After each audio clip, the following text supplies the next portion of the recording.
তো আমাদের বাবু একটা লম্বা বেগুনি এনেছে, খাচ্ছে। শোনা কি খাচ্ছ? বেগুনি খাচ্ছ? কত বড় বেগুনি দেখাও দেখি। অত বড়? ভালো করে দেখাও, লম্বা করে দেখাও। হ্যাঁ, তুমি মাথা দিয়ে কাটে কেটে খাও। শোনা, এই বেগুনিটা কে করছে? তুমি করছো? তুমি বেগুন ভাজতে পারো? বাবা, তুমি কখন করলো?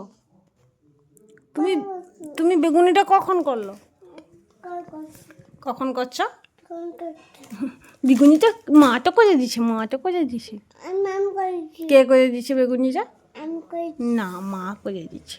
আমার ছনা বেগুনি খেতে ভালোবাসে না, বেগুনি খেতে আমার ভালোবাসে। ভালোবাসে বেগুনি খেতে।